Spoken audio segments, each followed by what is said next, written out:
Okay,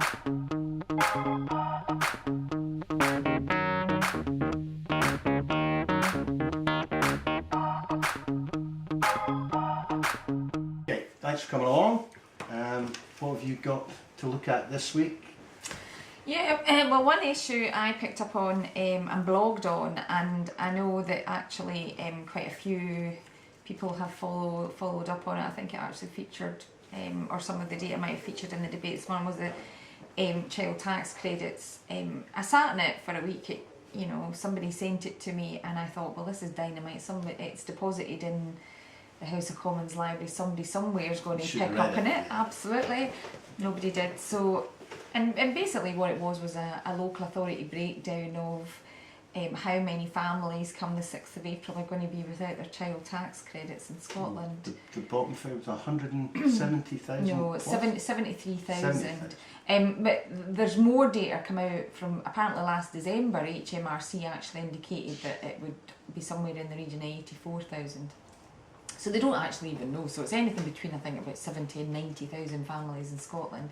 And they're not the poorest, but they're certainly not the best off. They're absolutely the squeezed middle in Scotland.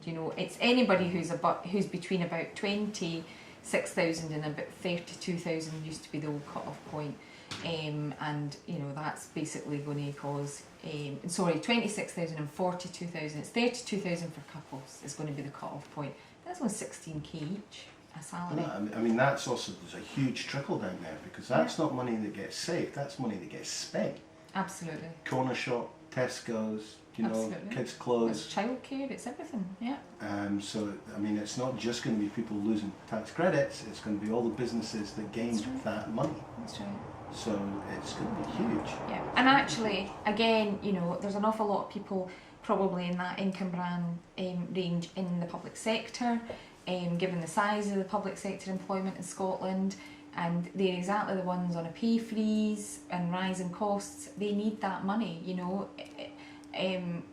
if you're used to having an extra £100 a month coming in, you're doing something with that money, and there's no way for them to kind of replace that money, if you like, because they're all on pay freezes. And with rising costs, it's a real struggle to drive their household expenditure down. It's going to cause an awful lot of problems for a lot of families.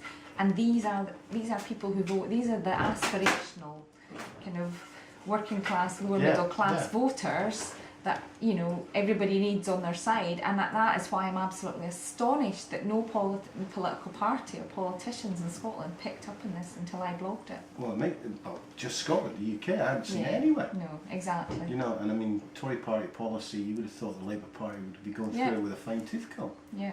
Very strange. It is a bit strange one how everybody missed it, definitely. So. And that, the idea that the cuts weren't going to start hitting till this April. A lot was said about it last year at the beginning of the year. Yeah. Now it's going to hit.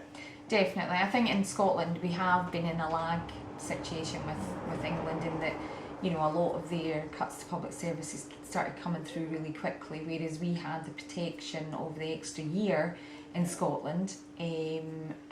But come this April, there are services at local government level being wiped off the map, and that's been happening for the last 12 months. What tends to happen in these situations is that the middle managers make the decision about where they can cut that nobody will notice and nobody will protest. So the most vulnerable are affected first.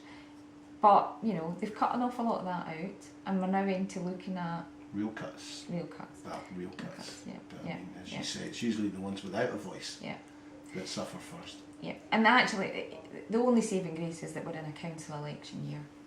In that, if you look at how some of the budgets were constructed, it was all about re-election budgets, and some of the hard cuts were avoided. And clearly, if you look at Edinburgh, the nonsense that they've been basically compiling a war chest, and that while they took 4 million of cuts out, they actually reinvested about 8 million back in, and could have given us a council tax cut, actually, because they are raising more, even with a frozen council tax, than they need for their current levels of expenditure. I blogged on that as well a few weeks ago, because I just found it astonishing that they took 4 million out of existing services.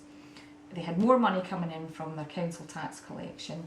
They raided the reserves and they created this puff package of £30 odd million worth of pork barrel basically in order to buy the election. And you just think, you know, I despair sometimes, you know, if that's the quality of what we're getting in terms of when I know and others know about the real cuts that are happening in services for vulnerable people in this city, you know, and it's, you know, it's going to fill potholes and it's going to basically buy votes.